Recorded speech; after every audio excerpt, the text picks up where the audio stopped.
All right. So thanks for everyone for getting onto the meet today. It's only going to last 45 minutes. So welcomes and introductions. This one is just going to be led by myself and Simone. A little bit about ourselves. So I'll go first. I'm a property and social housing consultant. I've been in property for coming up to probably 7 years now. But the social housing sector, I would say a solid 5 years. Working primarily in Birmingham City Council area. We have over 150 tenants of different varying levels, mostly vulnerable adults. Working in the support exempt accommodation sector, and I am also have some interest in children's level care, Ofsted regulated care. And at the moment, my biggest goal that I'm working on is a registered children's home, which we're going through the motions on now, and a 16 to 18 supported accommodation unit, primarily for UASC youth. So happy to answer any questions on that. Simone, can you give a little bit about yourself?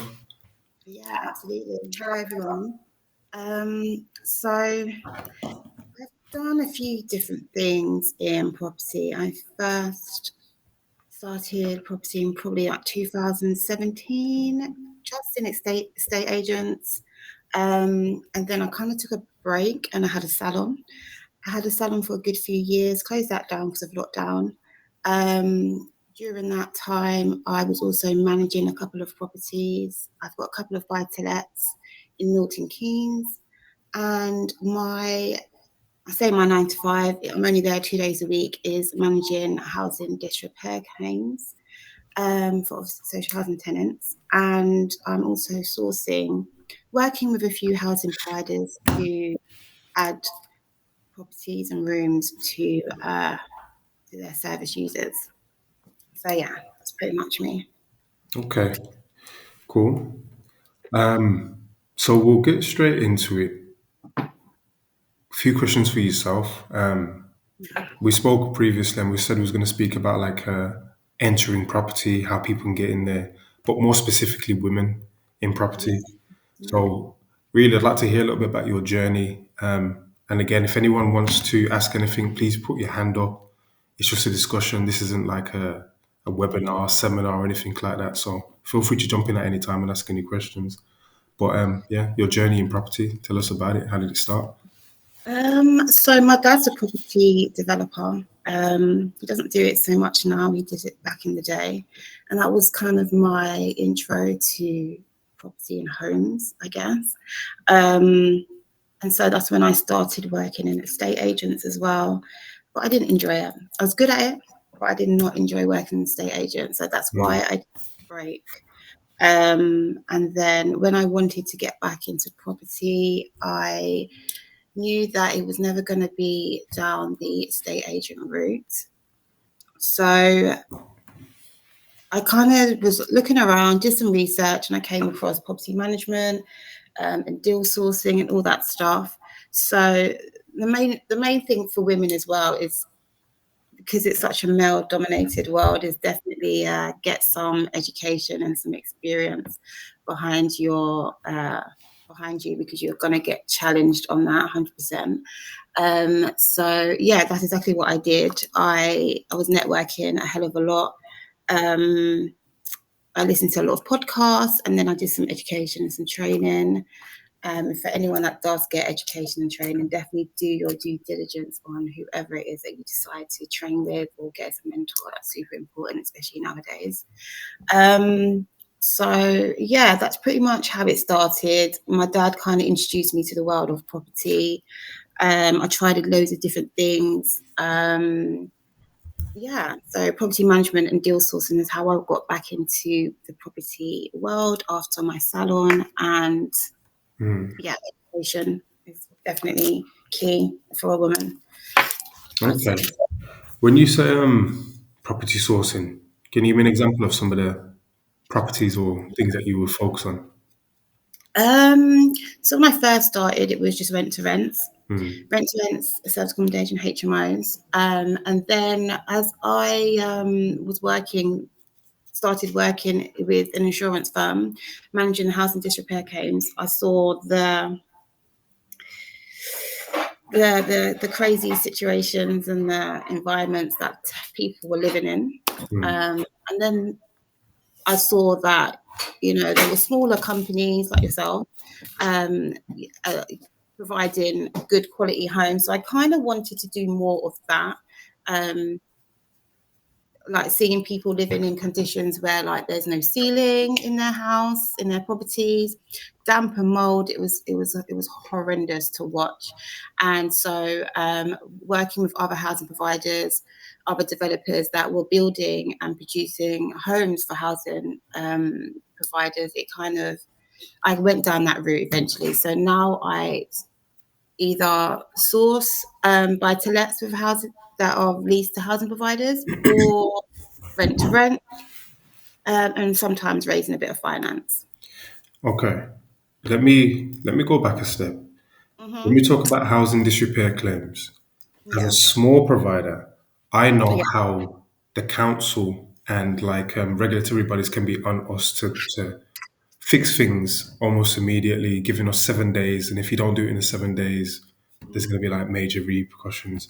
yeah, Why is it that larger providers seem to be able to get away with such bad yeah. conditions? Good question. It's a good question. It's something that I ask myself every day. Um, they like to say that they have no money, despite all the acts that are in and things like that. Mm, Um, there is, as you would know, there is definitely a shortage of homes as well. So a lot of the conditions, the tenant can't really live in the property whilst the repairs are going on, especially when it's really severe mold and damp, mm, or the ceilings are like literally collapsed, mm. and there's just like nowhere to put them. So the council use every excuse not to carry out any of the repairs. But to be honest, Michael, it's a question I ask myself all the time: is why and how do they get away with it? But I think a lot of it does come down to funding. Okay, so do you reckon it's a bit of a case of who pleases the police? Yeah, exactly. Which is what my job was, really, was to be the middleman and show the tenants what they can do, get compensation for them, and most importantly, get their repairs done. Mm, But it is a challenge, and it takes months, sometimes up to a year, mm. um, more than a year actually, for them to actually get what they need. Fair enough. And then going on to the next thing that you mentioned, which is of interest to myself and probably a lot of people, buy-to-lets with the social housing lease on them. How does that work? What does that look like? Yeah, so there's a couple of housing providers that I've been working with, and they have obviously have requirements that to grow their business, to add rooms to their for their service users. Mm, And I kind of just, and obviously as a deal sourcer, I have a few investors that I work with that are looking to grow their portfolio. So again, just being the middleman, kind of bridging that gap together, just finding out the requirements for housing providers, areas, um, how much rent they will pay, how much maintenance they will do. And then, yeah, getting a property that matches that, mhm, doing the numbers as you would as a deal sourcer, and then providing that to investor and say, does that work for you? You can buy this property for X amount. This housing provider will rent it from you for a certain amount of time. They will give you X amount of rent, do this much maintenance, and yeah, kind of like take care of everything for you. And most of the time, with everything that's going on, with tenants' rights and things, mm. quite attractive for landlords to expand their portfolio in that direction at the moment. Okay. Does that make sense? Yeah. What do you find that the as a landlord when buying those kind of investments, what is the most appealing thing for them? I hear that it's a hands-off investment in terms of Mm, you got a tenant that's not going to give you a problem and just pay their rent and stay there for a while. But are they trying to get great returns or is it more less headache? Which one is it? It's more of the headache, you know.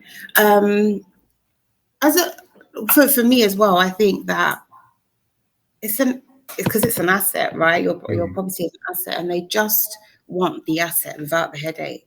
Um, Especially for more of the seasoned investors, they are wanting to diversify their property. And I have a few landlords reach out to me quite often asking to find a housing provider in their area and things, mm, um, simply because they don't want the headache. It's not so much the returns. I mean, of course, it's about the numbers, absolutely. But if they know that they will have quote unquote guaranteed rent, mm. that term kind of annoys me a little bit. But yeah, when they do have that rent coming in every month, it is attractive. So I say about 70% is less of the headache. Okay, okay. What does guaranteed rent annoy you? Because it's such a buzzword, isn't it? I Mm, think nothing's guaranteed with an investment. That's why. okay. And what's the largest package like this you've put together for someone? Like largest package. Yeah, so what does large look like to you? So, for example, for me, I see a lot of the you got the apartment blocks that they're renting out, Mm, like, well, they're selling off room by room, I guess, mm, to the asylum seekers. You've mm. got larger HMOs that are almost like hostels, and then I guess Yeah, you could just have like a three-bedroom house for a family. yeah, yeah. So, So the housing providers that I work with at the moment are low risk. So mm, they're just looking for HMOs or houses or mm, apartments. It varies because I also work with one that's working with ex-convicts, so they come out of jail and they cannot be in a HMO. So the biggest one is an investor was looking to buy. He bought two houses and two HMOs mm. in Kingston upon Hull. So, and then he gave them to a housing provider. But other than that, I haven't dealt with much of the portfolios or anything like that, to be honest. Okay, Not yet. fair enough, fair enough. All right, I'm just looking at our agenda.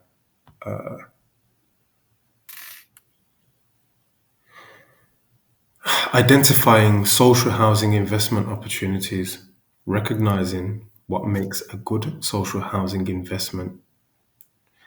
Mm, All right, so speaking from my own point of view, when it comes to social housing investment, I personally try to make sure that the property that is bought is at least in an area that's going to benefit from good capital appreciation and has mm, a strong, just standard buy to let rental market. mhm, Because, like you said, nothing is guaranteed. And I think there is a bit of a trend of buying properties that would not work for anything else mm, in poor locations, but it works mm, if this one person will take it. But what happens if that person gives it up and cannot mm, continue with that lease, or does not want to renew the lease? mhm. This is a bit of a problem that I've had with some of these, like the blocks that they're doing, where they're renovating old blocks, like office to residential conversions. Mm. Sometimes I don't even really know who they're renting them to, but they're doing like 25-year leases on each of the units. But my Yeah, concern is, how do we know that whoever's taking it will last 25 years? absolutely. Yeah. Yeah. And what happens after 25 years? Mm. Do you have any light to put on that one? It's interesting that you said that because I literally had the conversation with a landlord on Friday and he's taking on a lease. It's just 3 years, and even Mm, he said, "What happens if I want to exit within 3 years?" And it took me back actually because I thought 3 years is it's a short time, right? mm, But it's definitely something to think about. And I always find the big blocks, the 25 units and stuff, they never go as quick as you might think they do. okay. Some of them do, but there's always a load that are, not rented out or not sold. Mm, Um, and so they end up going on Airbnb and stuff. So you've got half as a housing provider and the other half are on Airbnb and mm, things. That's what I've noticed with the larger ones, which is probably why I haven't really gone down that route, to be fair honest. enough. Um, Do you think some of but it's, so I was going to say, do you think some of it's been a bit missold or exaggerated at least? Yeah, exaggerated. Yeah, yeah. Mm. Yeah, like I say, I don't even think all of the units in that one block will go to one housing provider. Okay, okay. Yeah, I mean, it's just one of them ones where I think there's people coming into the industry. Maybe they have good intentions. Maybe they're just seeing an opportunity, but yeah, they're just being clever about it and just yeah. putting something together to make money. So I think, Absolutely. yeah, Yeah. people just need Um, to be careful. um, so, so I was going to say something with your buy to lets. Mhm. Say an investor did want to sell with the lease. Do you sell with the intention that the new buyer has to take on the lease? So typically, when if it's one of our clients, like as in Crossroads Housing and Support, are managing it. When a property is going to be sold, we'll set up a new lease altogether. Oh, So okay. they won't necessarily inherit the lease. We'll have an opportunity to renegotiate, make sure the terms suit the new person, and we'll make Okay. a fresh 5 years. Nice. So if Okay. somebody wanted to exit at 3 years, that's fine. Mm. We would Yeah. Yeah. we would just give them a fresh 5 years. Okay. And Cool. I think that's the difference between like an agent middleman being in the middle of it and when Mm, you're just dealing direct with the provider because we have the mhm. power to do that. We can break the Yeah. lease and make a new one at any point if we want to. So Absolutely. yeah, we have pretty good relationships with our landlords. We wouldn't hold them to any unreasonable conditions or Mm, anything like that. And cool. we know that we're going to be around, and we know how hard we're working to put things Mm, in place to stand the test of time. mhm. And we also know we have a contingency plan. And I would Okay. encourage people to look at contingent business continuity plans for any providers that they work with. So even if the world was to end and for whatever reason we wasn't able to continue, we have Mm, good connections with other providers that we could then just pass the lease on to. We would never yeah. leave anybody high and dry at all. Mhm. Okay. Got you. And that's just something that we factored in from the start. Yeah. I've not heard of that before. Well, I have, but it You wasn't know? always the case. I mean, yeah, I just want to add that if anyone does any kind of social housing investing, that my experience is always better to go directly to the housing provider.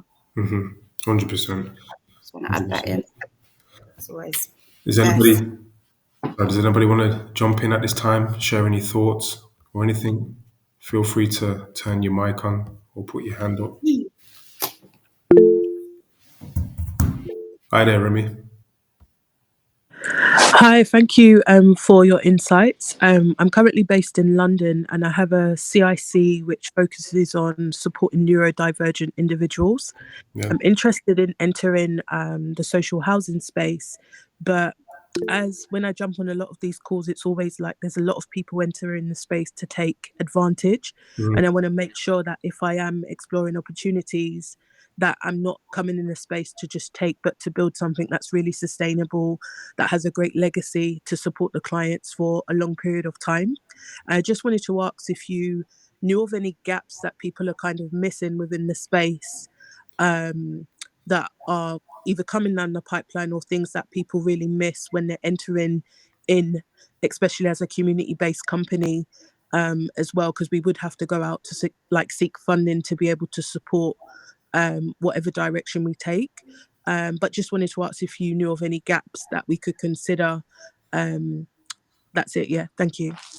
Yeah, thank you very much. I think that's a very good point that you raise. It's actually on my notes to touch on.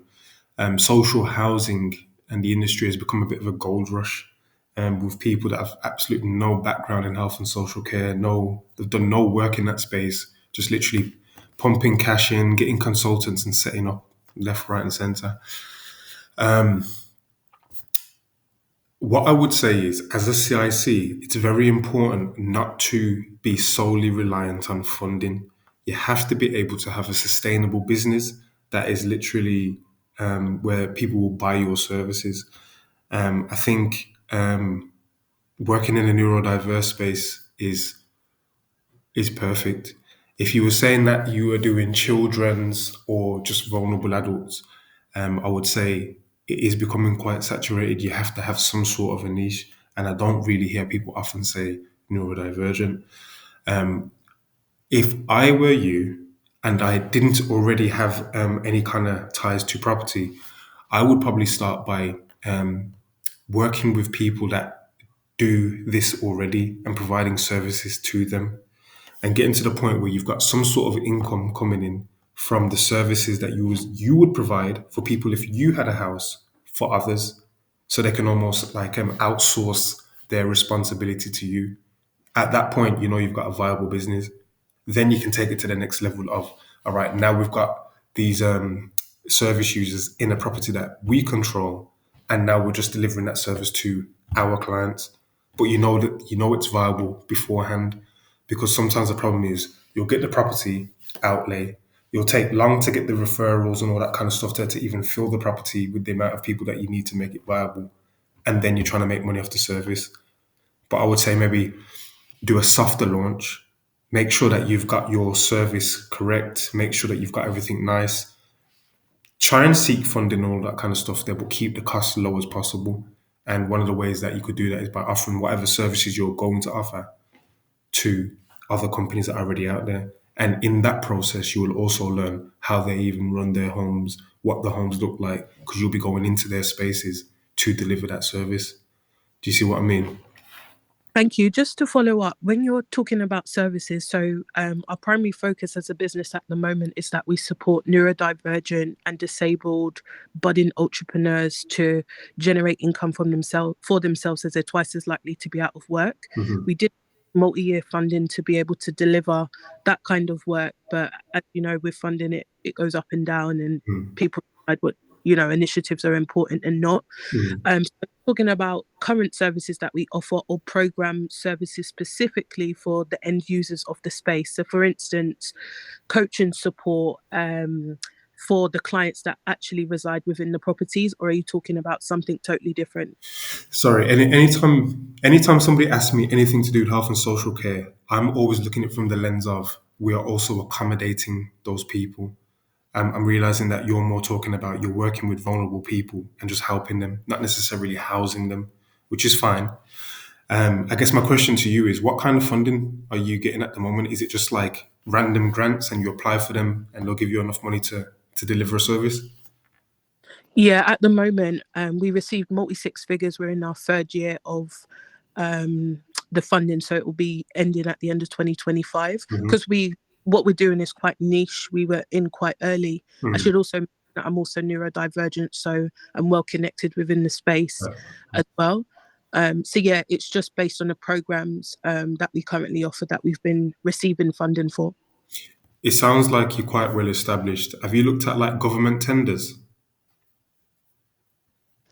We just obviously want to make sure. I'm also happy to book a consultation with you, Michael, because I understand this is me at this point picking your brain. We have looked at tenders, but in respects to tenders, you either have to sit underneath somebody who's already established and delivered on that work, or you take something that's really small to start with, and sometimes that doesn't cover everything. So Mm. that's the reason why we haven't essentially gone straight in Now, with a tender bid, if that makes sense. yeah, to be honest, I don't mind doing this on the call because I think there's other people that are in similar situations that can benefit from it. I myself personally, we have a CIC, so we've had like money from like Lottery, Sports England, Yeah. even like Bentley and Screwfix, and we find that it's okay, but you know it's coming to an end at some point, and there's no guarantee Yeah. you're going to get it again. So it's like, how do you really lock it in? And when I say now services, I'm talking about other packages and programs you could sell to schools, colleges, where it's not a grant. It's just, this is a workshop that I do. It's a 6 week workshop and it's cost 2 grand per child. Yeah. Yeah. Yeah. Yeah. Getting to That's that, easy enough. Yeah. yeah, getting to that point where it's just like you're almost matching the money that you're getting from funding from just a service that you're selling to Mm. people. I think it's kind of essential. So Okay. it sounds like Yeah. you've got like a safety net there for a little bit Mm. with the funding. Yeah.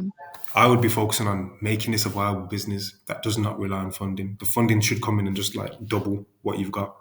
Exactly. I think because we originally started out as testing this area, because there wasn't a lot of awareness around the fact that nobody was really speaking to disabled and neurodivergent entrepreneurs, which is where we slotted within that gap and was able to secure the multi-six figures, multi-year funding. And now that's coming to an end. We predominantly support Black and brown individuals, and with the whole DEI thing going a bit crazy, we're now looking to pivot. So I know exactly what we need to be offering, but I just wanted to make sure that I wasn't coming in the space to kind of take and not lay a proper foundation. And I think you've given me the right guidance Yeah. as No, I think I don't think you could possibly take anything, because it sounds like what you're doing is very necessary, and I don't hear people talking about that often.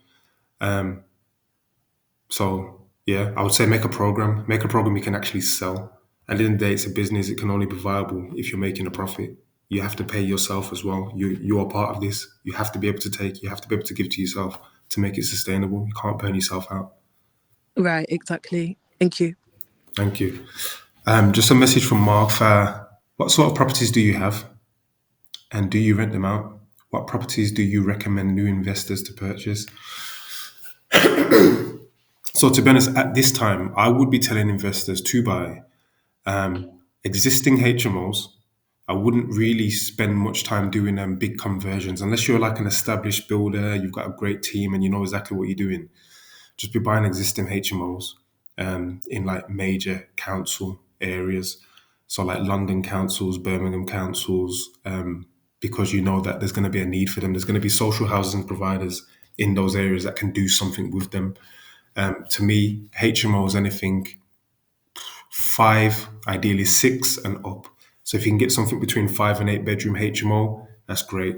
If you're talking like 3 and 4 bedrooms, small HMOs or mini moles, to call them sometimes, I don't really like them. I find that they don't really give you the cash flow that you need versus the price that you're probably going to pay for them, especially if they're already done. So most of our properties for Crossroads, we're looking like an average of 5 or 6 bedrooms, kind of concentrated around city centre, but all over Birmingham. And we find like in Birmingham, Selly Oak works well, which is like a big student area. So essentially, the student properties that are tired in those areas, we can take them. And because the landlord doesn't really want to spend 50 grand getting them to a nice spec to match today's standards, we can take it on and use it for what we do with the adult social services. I would also say just good standard houses, detached or semi-detached, slightly outside of city centres, in like the slightly greener, quieter locations. And these are good for children's homes. There is a huge demand for children's homes. It's not going down, and the rental incomes on those will have a slight premium on the market rate, especially if you get the C2, C3B planning on them, which is something I can consult on. But essentially, you buy a decent property that would work well as a children's home, go through the planning process to turn it into, to basically have the right to use it as a children's home, and then put it on the market to rent it out. Sorry, I'm just looking at the person that's got their hand up. It says unknown. Please take your mic off. It might be me. I don't know why it always comes up unknown. So it's Deborah Chandler Yes. here. Hey, Deborah. Hi. I just wanted to actually just reiterate what you were saying there, Michael. In our WhatsApp group I shared, there was a report that came out this week, the government, where they want to focus their attention. And definitely there is a big focus around children's homes, because the acknowledgement that there's young people being placed in supported accommodation, but really should be in children's homes. But the bit that I want to just give a bit of advice to folks is, in that report, it said that 26% of children's homes at the moment are based in the northeast. Only 6% are based in London, which is almost the reverse of supported accommodation. Here in London, we are oversaturated. So people that are thinking about children's home, I would keep that figure in mind. Why go where there's 26%? Why not go where there's only 5 or 6%? And the government have literally just released a report saying that is where there is a need. So just a little bit out there, go find that report. I can't remember what it was called, but we can maybe share it again. Michael, I know you did share it again. Yes, yes. No, thank you for raising that. So just building on from what Deborah said there, I know, for example, Bath, Bristol, these kind of places have a huge need for children's homes. There's barely any down there for some reason. I'm not sure why. But you can look at the reports and you can go to where they're screaming out for them, like literally build houses around there, and then speak to care providers in the area and say, if I was to get this to the spec that you need it, would you take it? And if so, what would you take it for? You can have all those discussions before you've even looked for a property. And then you can, find to suit. So essentially you could source in that way, even if it's just for yourself. Simone, you want to jump in here? You got anything to add to that? To be honest, it was really interesting listening because I had no idea that the lack of children's homes was a thing in London. That was interesting to hear. I thought that the social housing in London was quite full on, but no, nothing to add, to be honest. Yeah, and I think one of the issues with London is we find that they send a lot of young people to the Midlands or as far as Scotland. Gang issues in London are quite prevalent, and they tend to want to get the young people out of the area. Yeah. So I think that's probably one of the hidden facts that lead to a figure like that. But there are other children with other needs that, need to be supported. Alicia, you have a property that is 6 beds. You converted the house next door and gave it to an RSL. Well done. Now you need an investor to maximize what to do with the property next door. Do you mind speaking? If you can hear me, Alicia.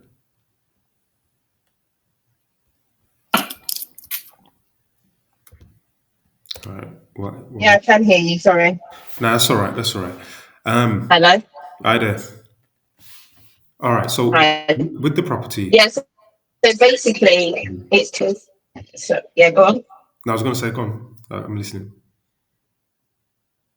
No, two properties next door to each other.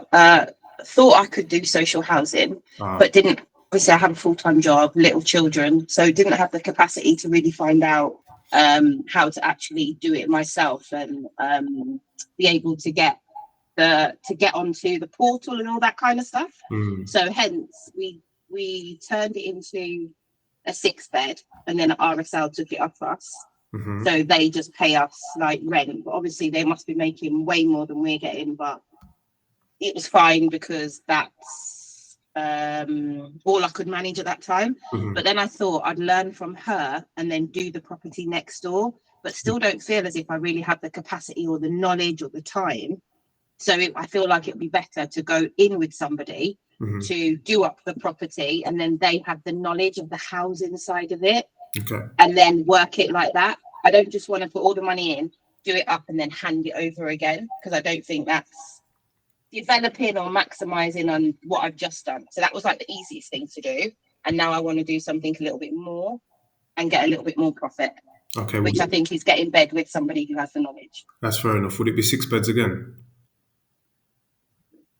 It could be. Okay. I hear what you're saying. First of all, I would say if we're talking adult social services, which I imagine that's what they're doing, it's not easy. It's not easy. I can tell you that they're probably going to be getting around $825, $850 a bed space a month, minus your bills, minus the house running costs.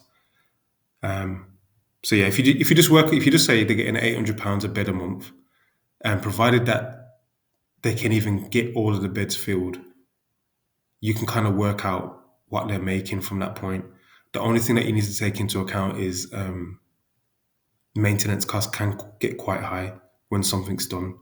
And also, depending on where it is in Handsworth, it doesn't necessarily attract the best service users.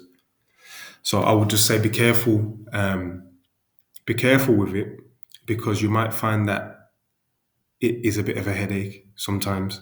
It can be good when it's good, but when it's bad, it can be bad. It's not an easy business to run. The only reason it works for myself is because of our scale, and we have quite a big team that can deal with a lot of things and be quite proactive. I found that when it comes to doing a social care business, it either works very well when you're very small and you're just handling it yourself.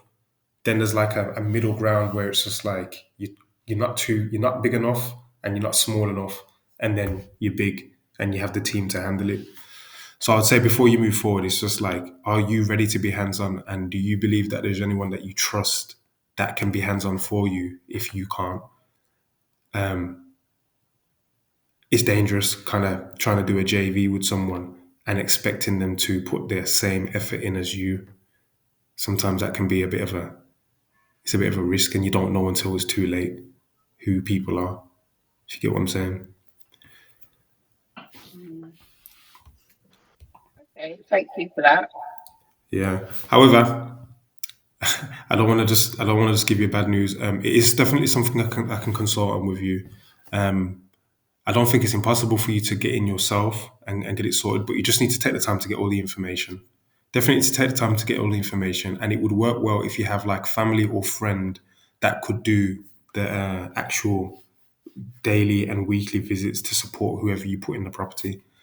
But if you've got that kind of setup where it's someone you trust going in and delivering the support and making sure it's done properly, then yeah, if it's 6 beds, it could actually work quite well. But you just need to be mindful. It's more about the team. It's more about the people that you've got around you. Have you got a good handyman that can go in there and fix anything, rather than charging you a per job?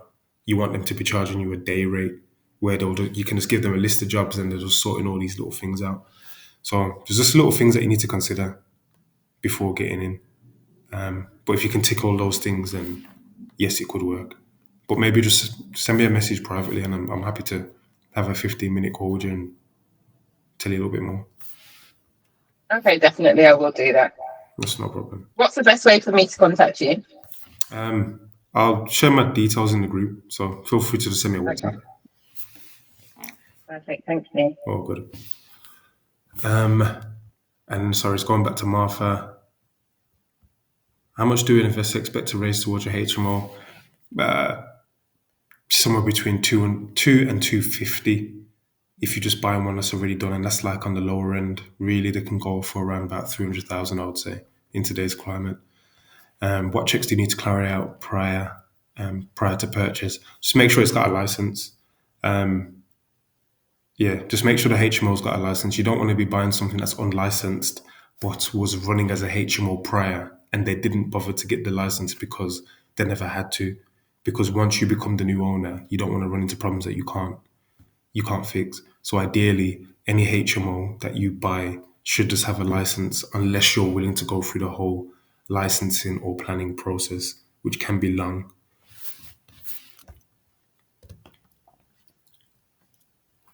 All right. I'm just mindful of the time, so let's just we spent more time on these other things, which isn't a problem. Is there any other questions that anyone has? Or Simone, is there anything that you want to raise in closing? Not at the moment. No, not at the moment.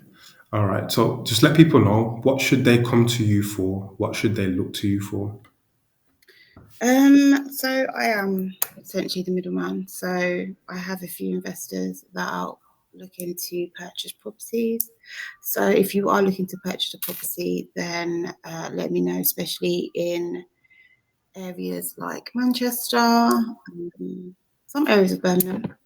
And if you want to find a good housing provider to lease to, then I can also help you with that in, again, Manchester, Liverpool, Birmingham and London, if you have a property in London. So yeah, I'm just connecting the dots.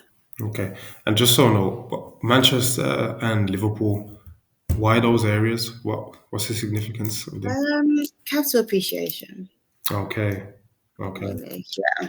And And it's a decent. I mean, you can get a 4-bedroom for about 140K in Liverpool. Manchester's a bit more, but yeah, it's quite low, and the demand is there for social housing. Absolutely. okay, so you'd be looking to buy those and still pass them on to a social housing provider. Yeah, that's what my clients are doing at the moment. Right. Yeah, Okay. a few other things, but that's the main thing right now. Yeah, And what's the typical length of release? 3 to 5 years. I have a couple in Manchester that do 3 years. Did one in Reading last month. That was a 5-year lease actually. But yeah, 3 or 5 years. Nice. Yeah. Okay, well, I appreciate your time today. Like I said, this is always supposed to just be a short call, touch on a few points, and just add a little bit more value to people in the group. Personally, I do it because it just helps people to know who I am and for me to meet new people. I also learn things as well. People should speak to me about consultancy, mentoring, and whether that's in social housing or just in business in general. I've been self-employed since before 25, like probably close to like 22, 23, and own a few successful businesses in property and outside of property. So I can definitely help people get from like 0 to 1, you know. But yeah, if there's no other questions, we'll end the call there. Amazing. Thank you, Michael. Thanks for having me. All right. Thanks, everyone. Thanks. Bye. You take care. Bye. Take care. Take care. Thank you. Bye.